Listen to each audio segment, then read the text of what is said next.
لیکن تمہیں اللہ کی کتاب کا بولو تو نہیں بھیا، بہت بڑی کتاب ہے، اپنے سمجھ میں نہیں آئیں گی۔ سبحان اللہ، اگر یہ نہیں سمجھ میں آئیں گی تو پھر کیا سمجھ میں آئیں گا؟ اور اللہ تعالیٰ نے کیا بھیجا ہدایت کے لیے؟ تم ہی لا کے بتاؤ لا کے۔ نہیں قرآن بہت بڑی کتاب ہے، ہم نہیں سمجھ سکتے۔ تو سوال ہی پھر ہم نہیں سمجھ سکتے تو کس کے لیے ہے یہ؟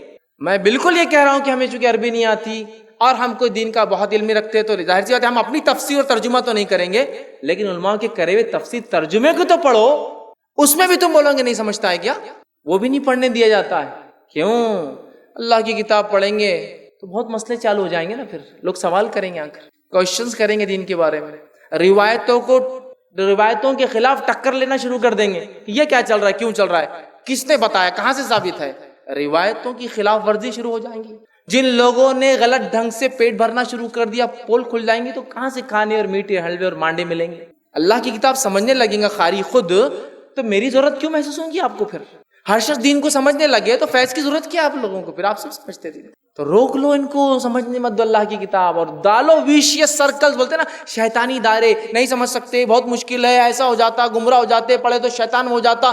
ڈالو ویشیس سرکلز، شیطانی چال ایک کے بعد ایک رنگ سے نکلے تو دوسرا رنگ، ایک سے نکلے تیسرا رنگ، تیسرا چوتھا رنگ۔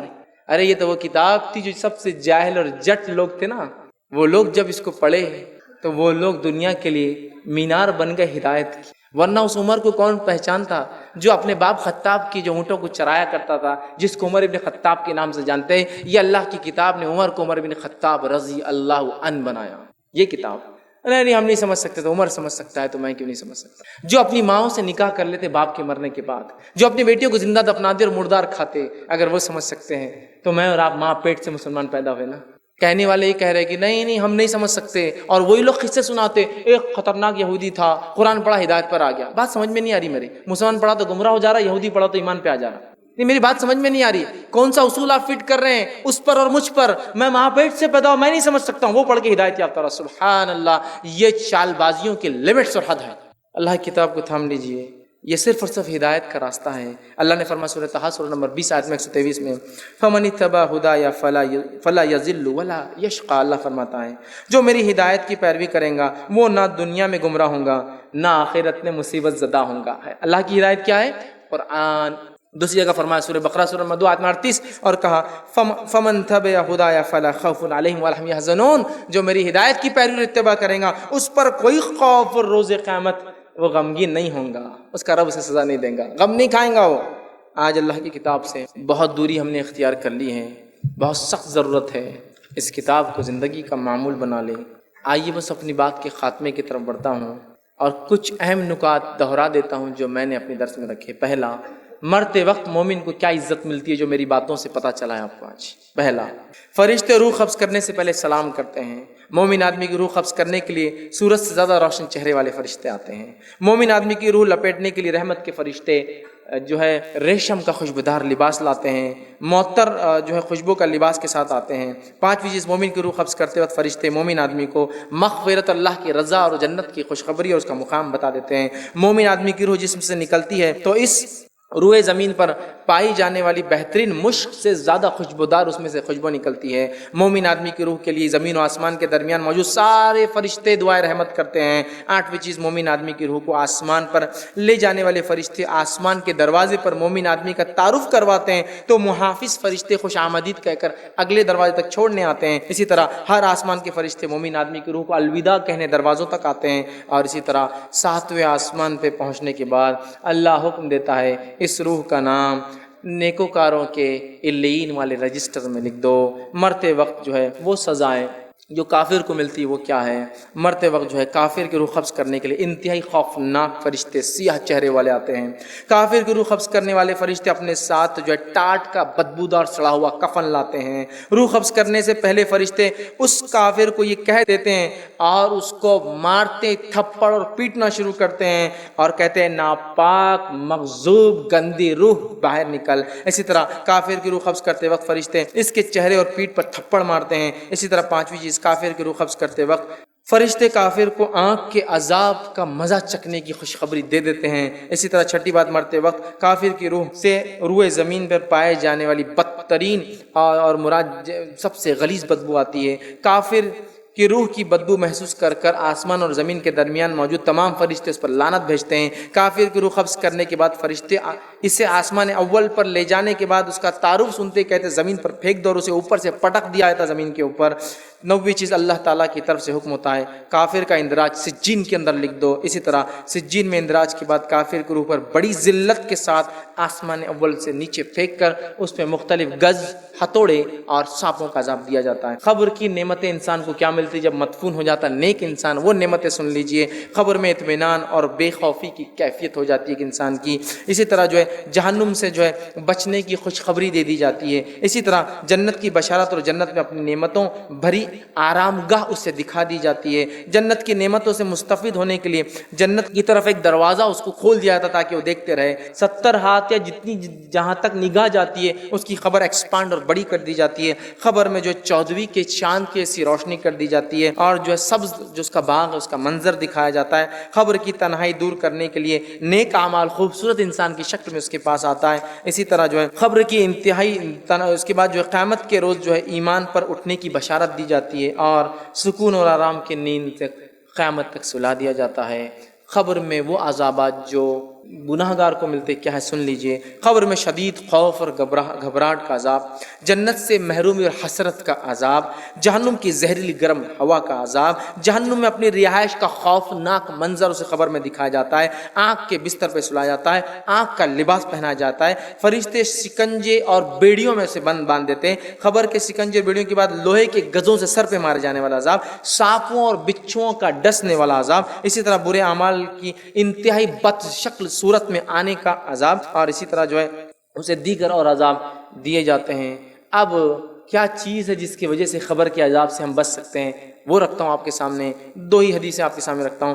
پہلا کام جو کرنا ہے خبر کے عذاب سے بچنے کے لیے وہ یہ ہے، دعاؤں کے ساتھ وہ یہ نیک اعمال کرنا ہے، اس لیے کہ آپ نے فرمایا، اور یہ ترغیب کی روایت ہے، نماز، روزہ، زکوٰۃ، حج، صلہ رحمی، امر بالمعروف نہی عن المنکر، یہ وہ تمام نیکیاں ہیں جس کے کرنے سے خبر کے عذاب سے انسان بچ جاتا ہے۔ فرائض اس میں پہلے تو سب پورے کے پورے، توحید تو ہے ہی، ظاہر سی بات ہے۔ تو یہ کام کرنے سے خبر کے عذاب سے انسان بچ جاتا ہے، تو ہم نیکیاں کریں۔ دوسرا، فتنے خبر سے محفوظ رکھنے والے اعمال کیا ہے وہ بھی سن لیجیے۔ کن اعمال سے انسان فتنے خبر سے محفوظ رہے گا؟ پہلا، اسلامی لشکر کی حفاظت کرتے ہوئے جو انتقال کر جائے یا جو فوت ہو جائے، خبر کے عذاب سے اللہ اس کو محفوظ کر دیتا ہے۔ ایکسیپشنل حساب کتاب ہوں گا لیکن خبر میں کچھ نہیں ہوگا۔ دوسرا، وہ شخص جو عذاب خبر سے محفوظ ہو جاتا ہے، جمعہ کے دن اور جمعہ کی رات مرنے والا عذاب خبر سے محفوظ ہو جاتا ہے، لیکن یہ ساری باتیں ایمان والوں کے لیے، کافروں کے لیے نہیں، ٹھیک؟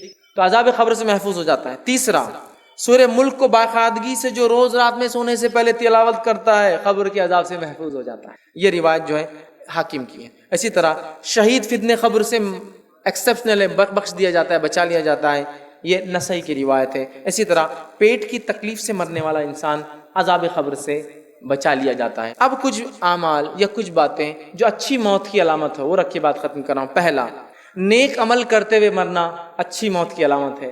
نماز کی حالت، روزے کی حالت، نیکی کرتے اچھائی کا حکم دیتے ہوئے انبیاءوں کو شہید اور صحابہ کو کر دیا گیا۔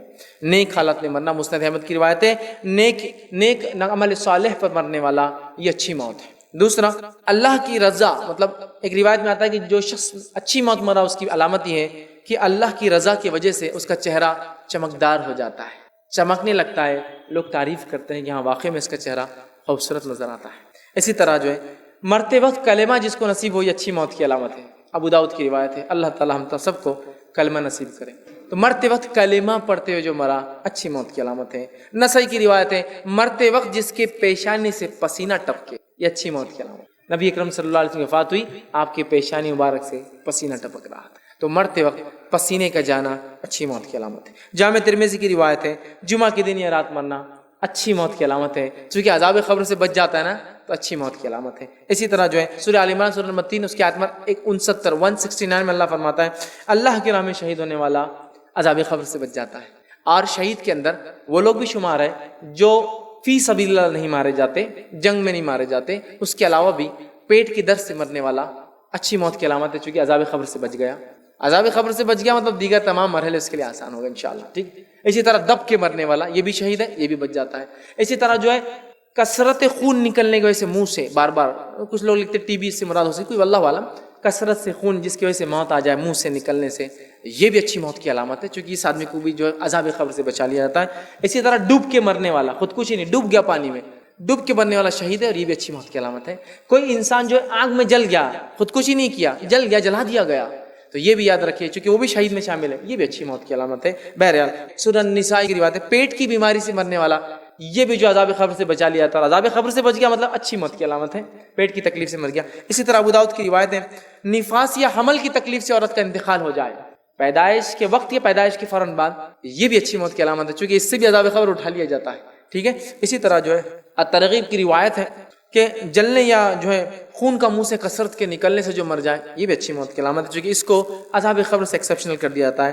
جامع ترمذی کی روایت ہے، دین کے لیے، مال کے لیے، عزت کے لیے لڑتے ہوئے شہید ہو جانے والا، یہ بھی اچھی موت کی علامت ہے، چونکہ اس کو بھی عذاب قبر معاف کر دیا جاتا ہے۔ بخاری کی روایت ہے، تعفن وبا، ایک ڈیزیز جس میں لوگ بہت کثرت سے مرتے ہیں، اس میں مرنے والا بھی شہید کہلاتا ہے، اور عذاب قبر سے ایکسیپشنل کر دیا جاتا ہے، اچھی موت کی علامت ہے۔ تو بہت ساری علامتیں تھیں جو اچھی موت کی ہیں، ہمیں چاہیے موت کو یاد کرتے رہے، کثرت سے یاد کرے، اور یاد کرنے کے ساتھ ساتھ وہ اعمال کرے جو اعمال ضروری ہے تاکہ انسان مرے تو اللہ رب العزت کے پاس وہ باعزت شخص ہو، اور ہمارا رب پھر ہمیں جو ہے ہمارے اعمال اور اپنے فضل کی وجہ سے جنت میں داخلہ دے، ورنہ صرف موت سے ہم صرف ڈرنے کی باتیں کرتے رہے، زندگی کا معمول اور اعمال اگر نہیں بدلے تو میں نہیں سمجھتا ہوں کہ پھر کوئی فائدہ ہمیں کوئی چیز دینے والی ہے۔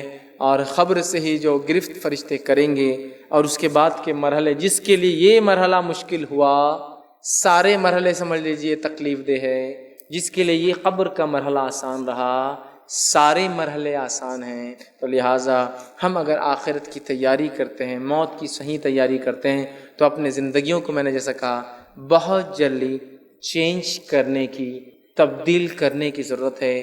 باتیں بہت ہو گئی، لیکچرز درس بہت سن لیے، چینج اگر زندگی میں تبدیلی نہیں آئی تو اس کا مطلب یہ ہوا یہ چیزیں آپ پر اثر نہیں کر گئی۔